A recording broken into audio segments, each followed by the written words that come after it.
안녕하세요. 저는 인천에 살고 있는 30대의 평범한 여성이랍니다. 세상에 별 사람들이 다 있듯 별의별 사연들을 품고 살잖아요. 그런데 저는 제가 이 일을 겪기 전까지는 그렇게 크게 힘든 일이 없었습니다. 너무 충격적인 일이라 30년 동안 조용했던 삶에 폭탄이 한 번에 떨어진 건가라는 생각이 살며시 들기도 했는데요. 그런 제 사연 다들 한 번만 들어주시길 바랍니다. 전 원래 어려서부터 결혼을 일찍 하고 싶어 했어요. 오죽하면 고등학생 때도 결혼 노래를 불러서 저희 아빠께서는 그렇게 빨리 집을 떠나고 싶냐며 서운해 하셨고, 친구들은 제가 1등으로 결혼할 거라 생각했죠. 저 역시 제가 1등으로 결혼할 줄 알았습니다. 그러나 현실은 제 꿈을 이루기에는 너무 버거운 존재였어요. 늘 자연스럽게 만나서 연애하는 걸 좋아했던 편인데, 그러다 보니 결혼 상대로는 부족한 면들이 보였고 결국 헤어짐으로 이어졌습니다. 그들이 특별히 뭘 잘못했다기보다는 결혼까진 아닌 연애 있잖아요. 제가 이렇게 헤매고 있을 때 주변 친구들은 오히려 저보다 빨리 시집을 가기 시작했고, 애를 낳고 사는 모습을 보니 마냥 부러웠습니다. 그렇게 초조해야 할 나이는 아니라는 걸 알지만 그냥 결혼을 하고 싶었거든요. 결국 저는 자연스러운 만남을 포기하고 결혼을 위해 상대방의 조건을 모두 파악한 후 만나는 자리를 선택했고, 그렇게 여러 남자와의 만남 끝에 제 짝을 찾았습니다. 지금의 제 남편은 조건도 만족이었는데, 심지어 첫날 얼굴을 확인했더니 너무 잘생겨서 완전히 빠져버렸습니다. 결혼 생활은 결국 서로 얼굴 보고 사는 거잖아요. 남편의 외적인 모습까지 제 맘에 쏙 들어버렸습니다. 역시 인연은 따로 있다고 하던데 내 인연이 여기 있었구나 싶었어요. 남편도 저도 서로 결혼을 전제로 만나는 거라 연애 초기부터 자연스럽게 결혼에 대한 얘기를 주고받으면서 계획을 세웠습니다. 그리고 전 이 연애가 마음에 무척 들었어요. 뭔가 시간 낭비하는 것 같지도 않고 조건도 알맞지만 무엇보다 진심으로 서로 사랑해서 하는 결혼이니 더욱 좋았죠. 저만큼이나 결혼을 서두르고 싶어 했던 남편은 만난 지 1년도 안 된 상태에서 제게 프로포즈를 했습니다. 예상치도 못하게 받은 프로포즈는 잊을 수 없는 감동으로 남았고, 저희는 바로 결혼을 준비했어요. 친정 부모님은 남편을 두 팔 벌려 환영하시는 분위기로 친아들처럼 반겨주셨고, 남편도 저희 부모님께 살갑게 정말 잘했습니다. 그리고 시댁에 인사를 하러 갔을 때도 똑같은 분위기였어요. 저희 집도 꽤 밝고 유쾌한 분위기인데 시댁도 화목함이 인상적이었습니다. 특히나 시부가 굉장한 사업가셔서 경제적 여유가 있으신 편인데도 오히려 검소하신 게 정말 좋았어요. 남편에게는 위에 누나와 아래 여동생이 있었고, 시댁에 인사를 하러 갔을 때 모두 함께 뵙습니다. 오느라 고생했네. 어서 와요. 네, 안녕하세요. 저는 성미연이에요, 아버님, 어머님. 그래요. 오느라 힘들었을 텐데 어서 들어와요. 임금님 수라상 저리 가라 할 정도로 한상 가득 차려서 저를 환대해 주셨고, 좋은 분위기 속에 함께 식사를 했습니다. 처음엔 형식적인 대화들로 시작해서 슬슬 어색함이 풀렸죠. 그리고 시부께서는 제게 정말 마음에 쏙 든다며 첫 대면에 통과를 아주 통쾌하게 외치시며 배웅을 해주셨습니다. 양가에 모두 인사를 마치고 나니 결혼한다는 게 실감이 나기 시작하면서 양가 부모님 모두 저희를 좋게 봐주시니 다행이었어요. 이 얘기를 제 친구들에게 했었는데 몇몇 친구들은 더 살아봐야 안다고 말해주기도 했고, 몇몇 친구들은 시댁 제대로 만난 것 같다면서 부럽다고 하기도 했습니다. 제가 사람 보는 눈이 정확하지는 않지만 느낌상 시댁 잘 만난 것 같다는 생각을 하긴 했어요. 사실상 형님의 신우까지 있으면 조금 쉽지는 않죠. 그러나 제 결혼 생활은 그렇지 않았습니다. 결혼 후에 오히려 형님과 신우랑 따로 만나면서 데이트도 하고 그렇게 잘 지냈어요.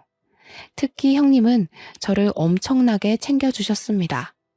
제가 자기 여동생 같이 느껴진다면서 혹시 살면서 어렵고 힘든 일이 있으면 무조건 형님께 털어놓고 의논하라고 말해주었죠. 마치 제게 친언니라도 생긴 것처럼 의지를 많이 했습니다. 시댁과 저희 신혼집이 차로 40분 정도 거리였고 결혼하신 형님네는 1시간 거리였어요. 그리고 미혼인 신혼애랑은 20분 거리로 가장 가까웠죠. 신우는 미혼이기도 하고 아직 젊어서 친구들과 시간을 많이 보내는 탓에 자주는 못 봤는데 1시간 거리에 사는 형님은 저랑 놀겠다며 그 힘든 거리를 왔다 갔다 해주셨습니다. 하도 저희 집 쪽으로 자꾸 오셔서 이번에는 제가 가겠다고 하면 절대 안 된다고 막으셨거든요. 그래서 정작 저는 형님네 동네에 못 가봤습니다.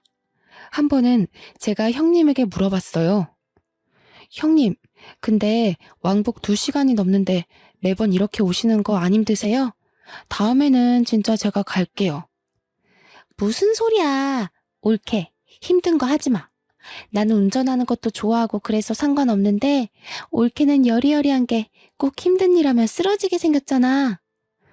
에이, 무슨 소리예요, 형님. 저 그렇게 연약한 사람 아니에요.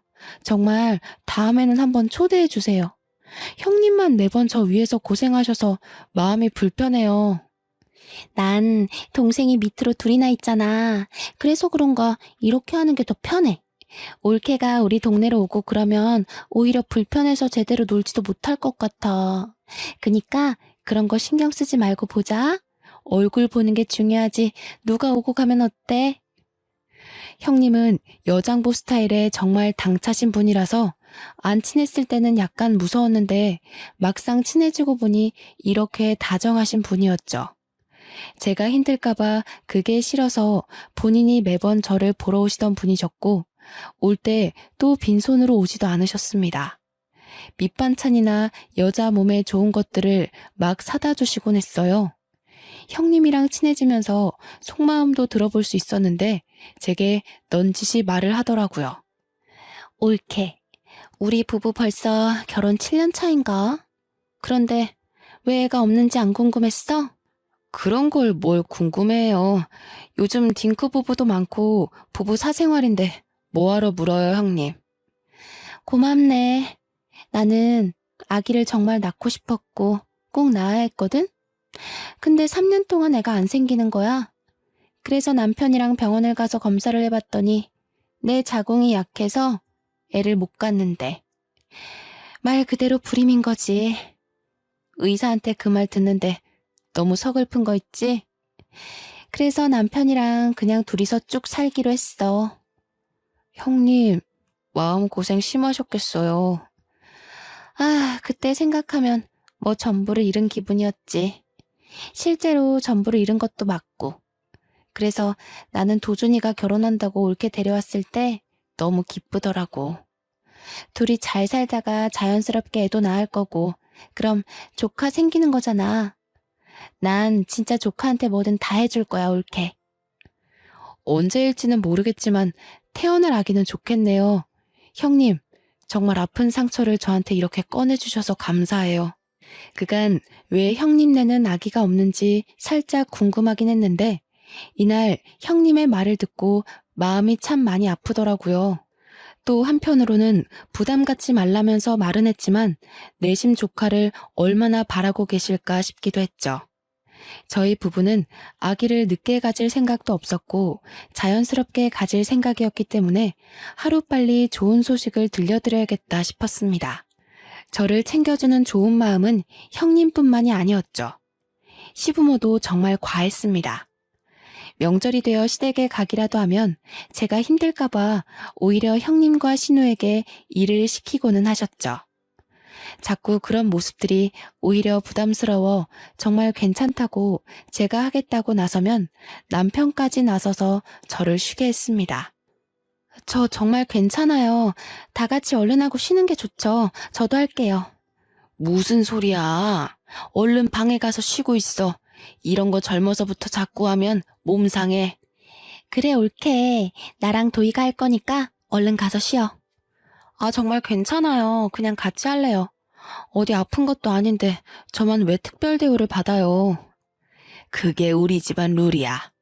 며느리라고 막 부려먹는 거 난 딱 질색이야.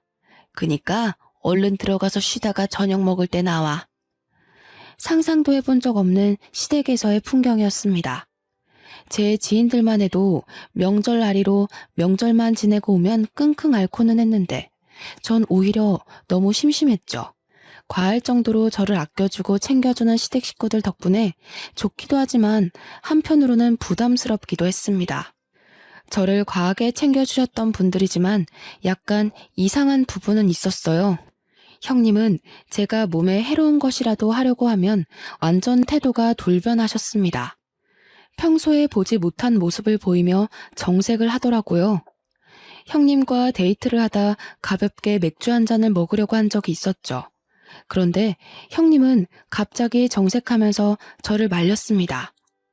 옳게, 지금 술 마시려는 거야? 치킨을 먹는데 맥주를 안 마셔요? 전 당연히 맥주 한 잔 하는 줄 알았죠. 형님 드시기 싫으시면 음료수 드세요. 저는 시원하게 맥주 마시려고요. 무슨 소리야, 옳게. 내가 맥주를 마시고 옳게는 음료수를 마셔야지. 아직 아기도 안 낳은 사람이 몸 관리 안 하는 거야?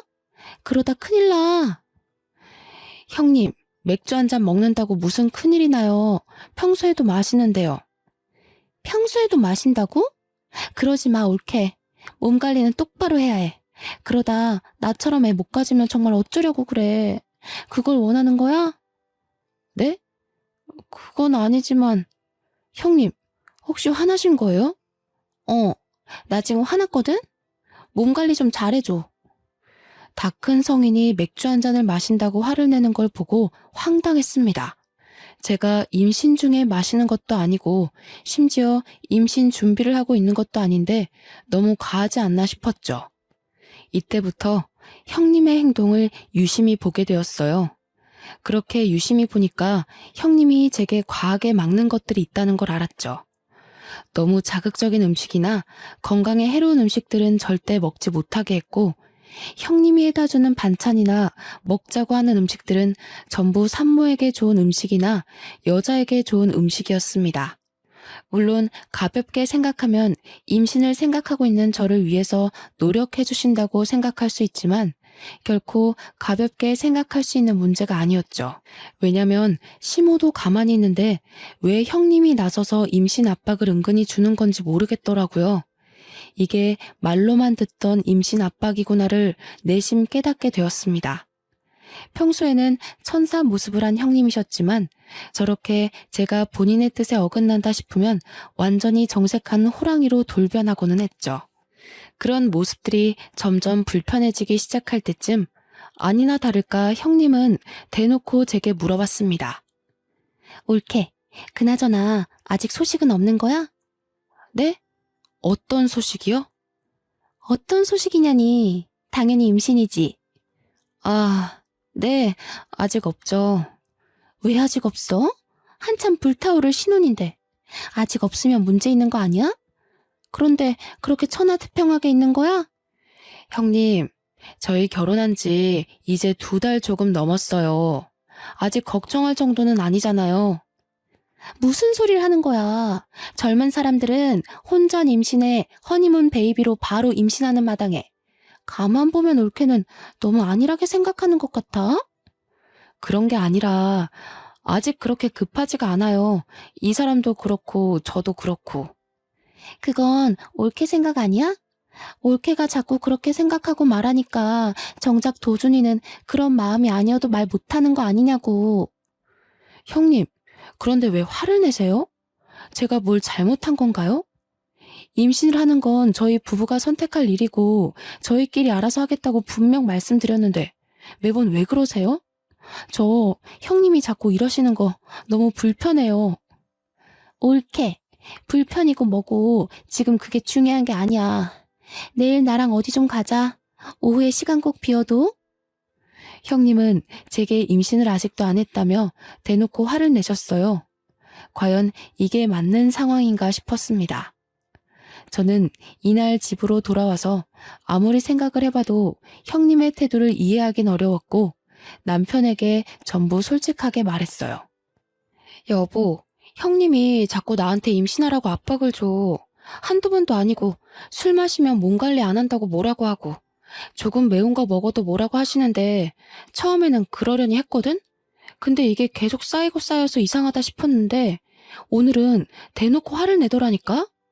대체 형님 왜 그러셔? 당신이 이해 좀 해줘. 그래도 누나가 당신 끔찍하게 생각하고 챙겨주잖아. 누나는 애를 엄청 원했는데 불임으로 애 못 나온 거 알잖아. 그러니 조카가 보고 싶겠지. 그 과한 마음이 당신을 힘들게 했나 보다. 혹시라도 너무 과하면 말해줘. 내가 자제시킬 테니까. 나도 그렇게 생각하고 이해하려고 한 건데 도가 지나치잖아. 내가 임신을 언제 하든 솔직히 형님이 신경 쓰실 부분은 아니잖아. 어머님, 아버님도 가만히 계시는데 형님이 왜 그러셔? 그렇지, 맞지. 누나가 조금 과했네. 당신이 이해 좀 해줘. 남편에게 말했지만 돌아오는 대답은 이해를 해달라 뿐이었습니다.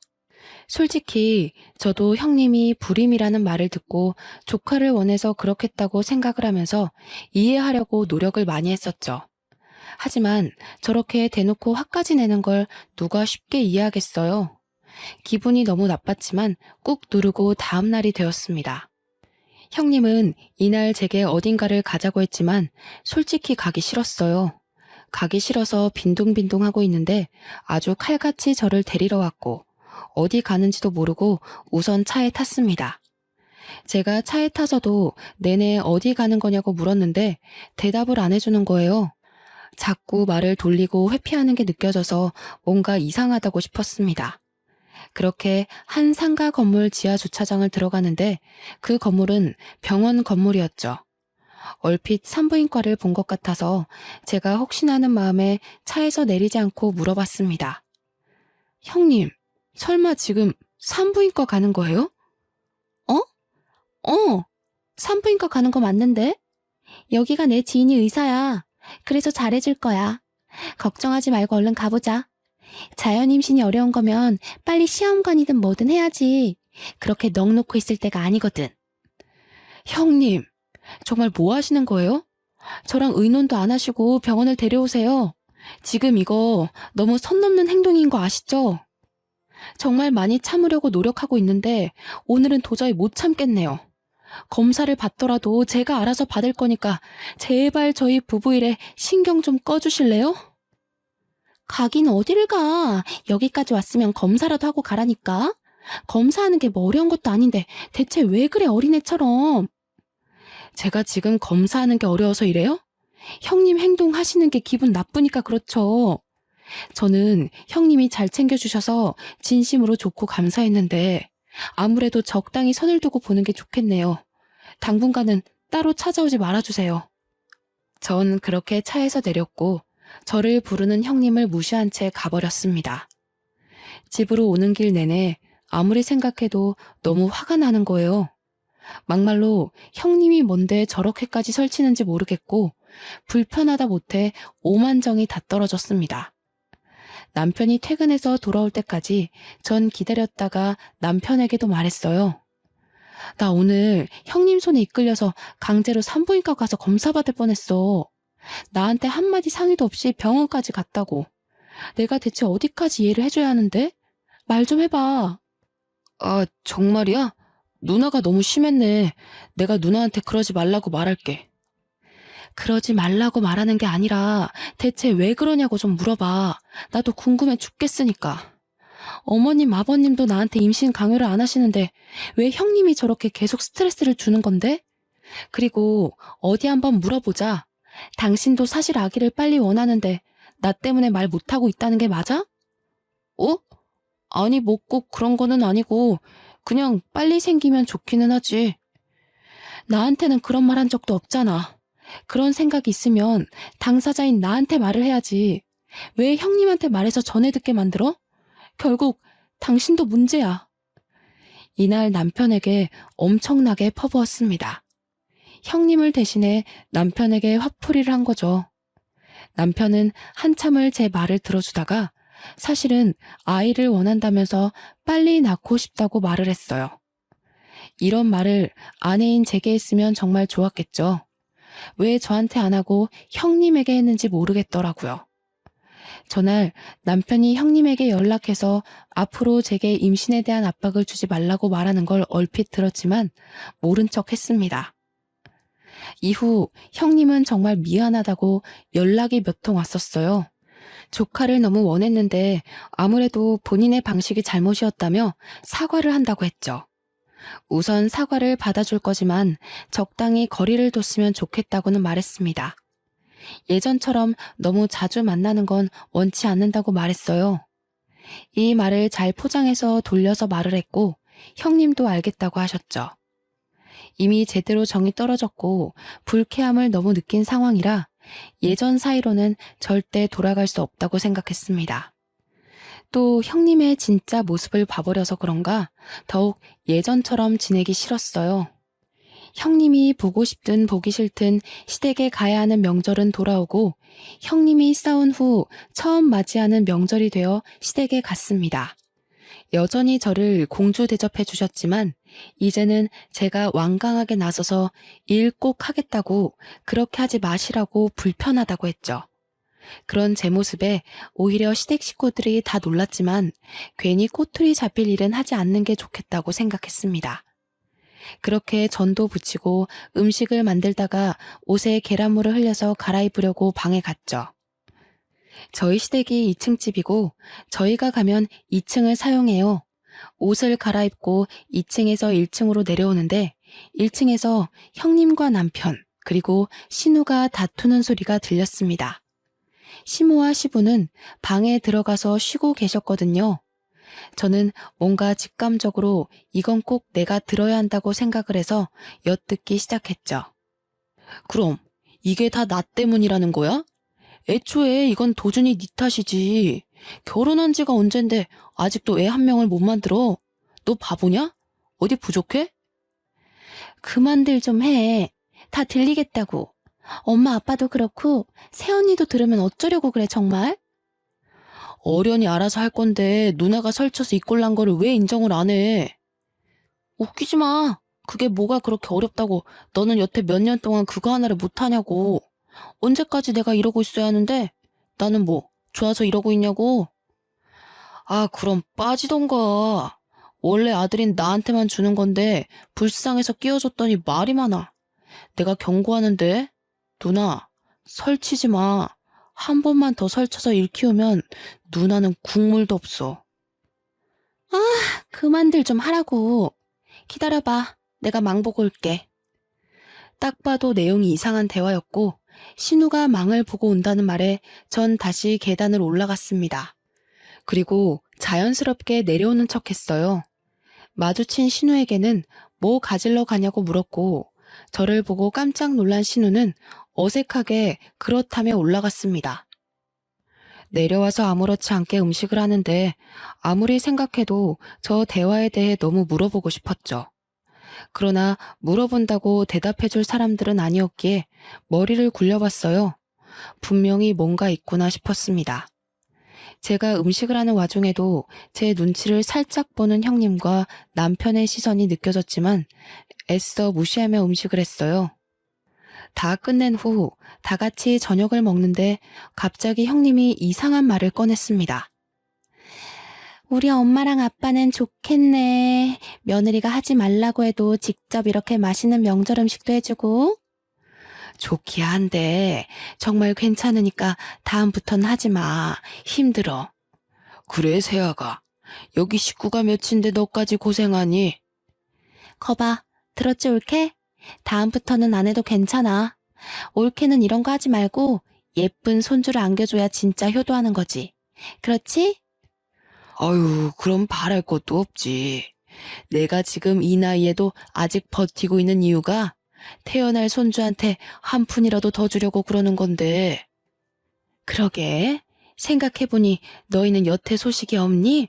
병원은 가본 거야? 몸에 문제 있는 거 아니야?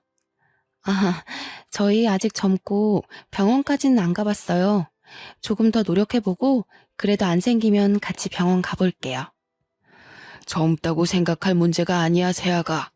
요즘 식습관에 환경 문제까지 겹쳐서 젊은 아가씨들도 불임이 얼마나 많은데 그걸 가볍게 생각하고 있었어? 조금 실망인데. 하루빨리 병원 가서 결과 알려주도록 해. 내가 다른 건 다 세아가 너 편하게 해주지만 이 문제는 쉽게 넘어갈 게 아니야. 네, 알겠습니다.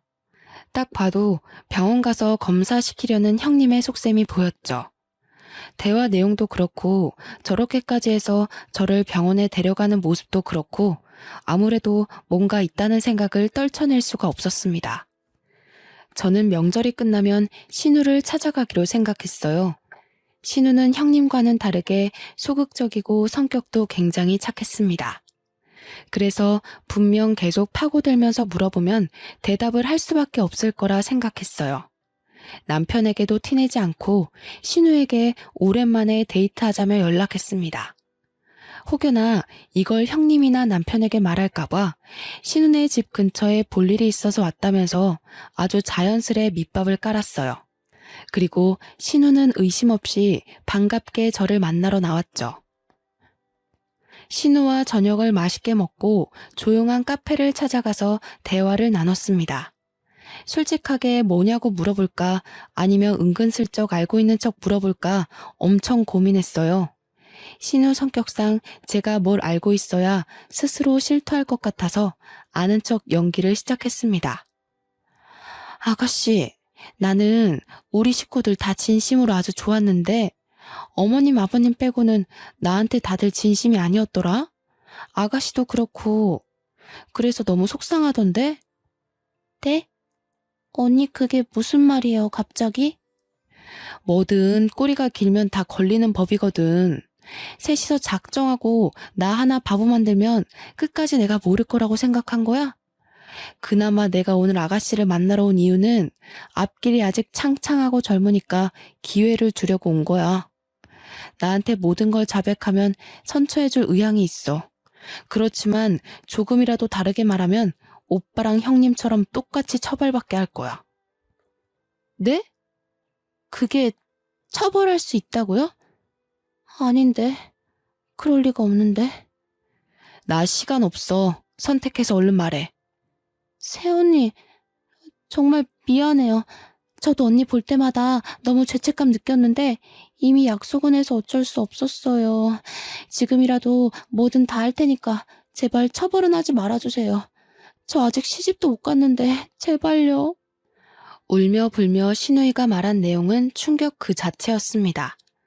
시부모에게는 재산이 꽤 있는데 남자 손주를 낳는 자식에게 막대한 재산을 물려주겠다고 자식에게 약속을 했답니다. 거기다 유일하게 아들인 우리 남편이 남자 손주를 낳으면 시부가 회사까지 물려주겠다고 했다더군요. 그런데 시부 연세가 꽤 있으셔서 하루빨리 회사를 누군가 물려받아야 했고 정 자식들에게 소식이 없으면 전문 경영인에게 넘기겠다고 했다네요. 그 얘기를 들은 형님과 남편은 작당 모의를 한 거죠. 형님은 이미 불임으로 아이를 낳을 수 없으니 남편이 아들을 낳으면 3분의 1로 셋이서 재산 분할하자는 각서를 썼다고 합니다. 이 사실은 시부모는 당연히 모르고 이 남매들끼리 저지른 일이죠. 상황이 이러니 당연히 제가 빨리 아이를 가져야 했고 형님은 소식이 없는 제가 혹시라도 본인처럼 아이를 못 가질까봐 검사까지 시키려고 했던 겁니다. 전 이 사실을 알고 너무 소름이 끼쳐서 말을 못하고 있었어요. 그런데 이게 끝이 아니었죠. 신우는 정말 제가 본인을 처벌할까봐 무서웠는지 알고 있는 사실을 다 말해주는 눈치였습니다. 꺼이꺼이 울면서 말을 하더라고요. 새언니, 정말 미안해요. 저도 정말 멈추고 싶었던 게 오빠랑 언니는 돈에 미쳤어요. 오빠 전 여자친구랑 원래 결혼하기로 했었거든요. 아이가 생겨서요. 그런데 아이 성별이 딸인 걸 알고 오빠가 그 여자를 버렸어요. 그래서 아이랑 그 여자랑 정말 힘들게 살 거예요. 지금도. 뭐라고? 진짜 너네 사람이 아니구나. 그걸 알면서도 눈 감아준 건 결국 아가씨 너도 공범인 거야. 알아? 아무리 돈이 좋고 각서를 썼더라도 가족이니까 그만하라고, 이건 멈춰야 한다고 말렸어야지. 그런데 나한테까지 피해를 주려고 해? 미안해요, 정말로. 언니는 그 전 여자친구가 꼴나기 전에 얼른 떠나요. 그냥 내가 해줄 수 있는 말이 이것뿐이에요. 그리고 저희 부모님한테는 비밀로 해줘요. 부모님 아시면 저희 죽어요, 정말. 우선 아가씨가 나한테 말한 거 알면 형님이랑 남편이 가만 안 둘 거야. 나도 모른 척하고 있을 테니까 아가씨도 당분간은 모른 척해. 혹시라도 신우가 형님과 남편에게 자백했다고 말해서 일이 틀어질까봐 입단속을 시켰습니다. 모든 사실을 알고 나니까 너무 충격적이라서 그런지 입이 다물어지지도 않더라고요. 충격이 커서 남편과 한 침대에서 도저히 함께 잘 자신이 없어서 일이 생겼다 말하고 그날은 호텔에 가서 혼자 하루를 보냈습니다. 밤을 새우면서 많은 생각을 했는데 그 전 여자친구라는 사람을 찾아서 꼭 만나야겠더라고요. 그래야 정확하게 알 수 있을 것 같았죠. 그런데 이상하게 걸어 다니는데 속이 울렁거리고 자꾸 몸이 나른한 게 잠을 미친 듯이 잤어요. 아무래도 스트레스를 과하게 받아서 그런 거겠지 생각하고 넘겼는데 순간 설마 하는 생각이 들었죠. 혹시나 하는 마음에 테스트기를 해봤는데 두 줄이 나와버렸습니다. 하필 이 타이밍에 임신 사실을 알게 되니 막막해서 테스트기를 종류별로 한 6개를 해본 것 같아요. 가장 정확한 건 아무래도 병원을 가봐야 하는 거니 바로 병원을 가봤죠. 주수가 짧아서 아직 성별은 확인이 불가했지만 임신이 맞았습니다. 저는 그냥 그날 바로 남편에게 말했어요. 나 임신이래. 오늘 병원 갔다 왔어. 뭐? 그게 정말이야? 성별은? 아들이래? 무조건 아들이어야 하는데? 당신 정말 웃긴다. 왜 아들이어야 하는데? 임신을 축하해줘야지 성별을 따지고 들어? 왜? 딸이면 어쩔 건데? 지우려고? 어? 에이, 왜 그래? 당신 임신했다고 벌써 예민한 거야? 무조건 아들을 낳아야지. 내 아빠 말 못 들었어? 아들이 태어나야 딱 물려받을 거 다 받고 그러지. 자기 전에 하늘에 빌고 또 빌어야겠다. 무조건 아들, 제발. 딸이면 어쩔 건데? 딸이면 솔직히 난 낳기 싫어. 그냥 지우고 다시 가져야지 뭐. 생명이 무슨 장난이니? 소름 끼친다 당신. 태어나서 환영 못 받을 바에는 기억도 없을 때 없어지는 게 맞지. 너 같은 게 왜 태어났을까? 너희 남매 재산 분할 때문에 아들 낳아줄 여자가 필요하다며? 다 필요 없고 소름 끼치니까 당분간 떨어져서 지내자. 생각할 시간이 필요해. 뭐? 그거야 맞는 말이긴 하지만 그렇다고 해서 당신한테 피해를 준 건 아니잖아. 아, 우선 아직 성별도 모르니까 그래, 떨어져 지내면서 편하게 있어.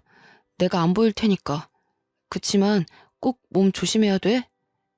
사람이라면 감히 내뱉을 수 없는 말을 아무렇지 않게 하는 남편을 보고 전 충격을 받았습니다. 별거를 하자고 말했지만 남편은 별거고 뭐고 귀에 들리지도 않았고 기뻐서 날뛰더라고요. 아직 성별을 모르니 성별이 판별될 때까지는 나가 있어 주겠다는 말을 하는데 저게 사람인가 싶었습니다. 전 이미 모든 마음의 결정은 했고 이혼 준비를 바로 시작했어요. 이어 미혼모로 사는 남편의 전 여자친구를 찾기 위해 흥신소의 도움을 받았습니다.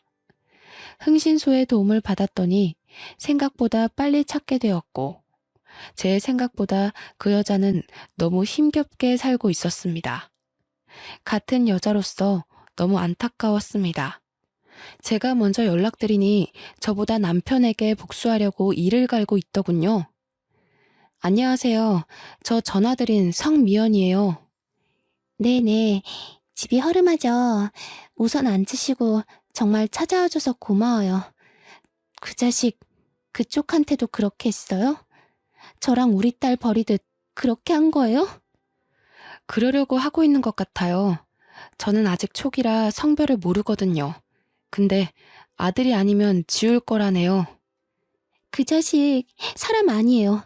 지가 결혼하자고 매달리고 또 매달리고 원치도 않는 임신까지 시켜놓고서 딸인 거 알자마자 처참하게 버리더라고요.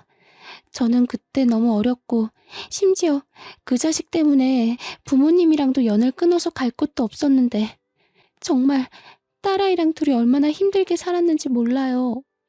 당장이라도 멱살 잡고 싶지만 먹고 사는 게 힘들어서 복수는 꿈도 못 꾸고 살았어요. 제가 도와드릴게요. 우리 그 복수 같이 해요. 저도 그 자식 가만 안 둘 거거든요. 그 여자의 말을 들어보니 마지막 순간까지도 남편한테 매달렸다고 합니다. 그렇지만 남편은 다른 여자가 생겼다면서 넌 이제 필요 없다고 아주 매몰차게 거부를 했다고 해요. 결국 딸을 가진 여자니까 버린 거고 재산에 눈이 멀어버린 괴물 같은 놈인 거죠. 저는 전 여자친구와 함께 복수를 시원하게 하고 끝내기로 마음먹었습니다. 다만 안정기가 될 때까지 기다렸어요. 그 기간 동안 따로 나가 살 집을 구했고 그곳으로 제 짐을 옮겨서 이사하고 있었습니다. 별거 중이라 집에 오지 않던 남편은 이 사실을 전혀 몰랐죠. 이혼을 준비하고 있다는 사실도 모르고 천하태평하게 지내는 남편이 웃겼습니다. 그리고 안정기에 접어들면서 성별이 아들이라는 것을 알게 되었어요. 저는 남편에게 성별이 아들이라고 메시지를 보내자마자 미친 듯이 전화가 왔죠. 여보, 세상에 아들이 맞아? 사실이야? 고생했어. 역시 우리 여보는 해낼 줄 알았어. 내가 정말 사랑하는 거 알지? 뭐 갖고 싶어? 내가 다 사줄게. 그러나 전 간결하게 딱 한마디만 하고 끊었습니다. 웃기시네. 나 너랑 이혼할 거야. 입 다물고 너희 부모님 집 앞으로 와. 아마 빨리 오는 게 좋을 거다. 남편이 버린 전 여친과 함께 시댁으로 쳐들어갔습니다. 시댁에 도착했을 때는 이미 형님과 신우 그리고 시부모가 있었고 전 여자친구를 보자마자 형님과 신우는 사색이 되었죠. 영문을 모르는 시부모에게는 제가 친절하게 설명을 해드렸습니다. 어머님, 아버님, 당신 자식들이 얼마나 괴물인 줄 아세요? 재산 그거 물려받겠다고 자기들끼리 각서까지 썼다네요. 제 남편이 아들 낳으면 3분의 1에서 나눠 갖기로요. 그리고 여기 있는 이 여자분은 저랑 만나기 전에 이미 남편의 딸을 낳으신 분이에요. 그런데 남편이 아들이 아니라 딸을 낳았다면서 이 여자분을 버렸다네요? 뭐라고? 그게 사실이니? 네, 제가 산 증인이죠. 제 딸아이가 벌써 5살이에요. 그 세월을 얼마나 피눈물 흘리면서 살았는 줄 아세요? 아무리 돈이 좋다고 해도 그렇지. 어떻게 그럴 수 있냐고 어떡해.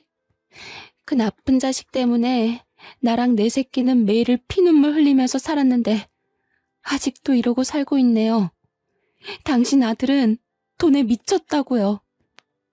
저한테 형님은 그러셨죠. 애 빨리 낳으라고 압박 주셨고 술도 한 모금 못 마시게 하고 마치 겉으로는 저를 무척 아끼는 척하면서 사실은 애 빨리 갖게 하려고 참 애 많이 쓰셨죠? 그런데 어머님, 아버님, 이 사람이 저 임신했다는 말 하자마자 뭐라 한 줄 아세요? 아들 아니면 지우고 다시 갖자던데요. 딸이면 낳을 필요가 없다고요. 그래서 저 이혼할 거예요. 제 말이 끝나자마자 시모는 뒷목 잡고 쓰러졌고 뒤늦게 도착한 남편은 전 여자친구를 보자마자 막 쫓아내려고 했습니다. 그걸 제가 말리고 있는데 시부가 남편의 멱살을 잡고 확 끌어서 뺨을 때리며 말했어요. 정신 차려. 네가 사람이냐? 내가 그런 뜻으로 너희한테 말한 줄 알아? 나는 괴물 새끼들한테는 돈 한 푼 줄 수 없다. 당장 내 집에서 나가! 이 말을 들은 남편은 저 때문에 모든 게 망했다면서 제 뺨을 때리더라고요. 그래서 저도 어이가 없어서 급소를 확 발로 차주면서 말했죠. 웃기고 있네. 야, 너 같은 건 씨 뿌릴 자격도 없어. 넌 죽을 때까지 절대 뿌리고 다니지 마. 여자들이 너무 아까우니까. 그러고 시댁을 나섰습니다. 몇 달 동안 남편과 이미 별거 중이었고 시댁 소식은 들을 길이 없었는데 그나마 신우가 먼저 연락해서 술술 말해주더군요. 전 남편은 집에서도 쫓겨나고 시아버님은 충격에 전문 경영인을 구하기로 했다네요. 너무 통쾌하더라고요. 웃긴 건 시부의 모든 경제적 지원이 끊겨버린 남편은 제게 다시 시작하자며 매달리기 시작했습니다. 제 뱃속에 아들이 있으니 다시 시부모님을 설득해서 자기가 회사만 물려받으면 모든 게 끝난다고요. 그 말을 듣는데 참 어이가 없었죠. 저는 완벽하게 무시하고 아예 연락을 차단해버렸습니다. 1년 전 잘생긴 아들을 출산하고 지금은 친정 부모님의 도움을 받으며 잘 키우고 있어요. 아이가 태어나자마자 시부모님이 조심스럽게 저한테 연락을 하셨어요. 본인 아들은 버렸지만 귀여운 손주 얼굴은 꼭 보고 싶다고 하면서요. 그 마음이 이해가 안 되는 건 아니었기에 지금은 전 시부모님과는 왕래하며 아들 얼굴도 보여주고 있어요. 아버님은 우리 아들이 커서 경영에 관심 있다고 하면 언제든 회사를 물려준다고 장난처럼 말씀하시더라고요. 저는 돈에 눈이 멀었던 전 남편과는 다른 사람이기에 그런 농담 하시지 말라고 하셨습니다. 지금은 아들 키우는 재미로 살고 있어요. 어찌나 하루하루 쑥쑥 크는지 한시라도 눈을 뗄 수가 없을 정도로 귀엽더라고요. 아, 그리고 남편의 전 여친분도 시부모님이 책임지고 좋은 집으로 이사도 해주셨고 모자란 생활비도 지원해 주신다고 그러더군요. 시부모님은 착하신데 어떻게 그 핏줄에서 악마 같은 전 남편이 태어났나 아직도 모르겠어요.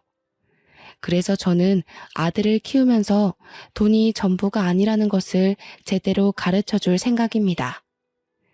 제 사연을 읽어주신 분들도 모두 행복하시길 바라며 마무리할게요.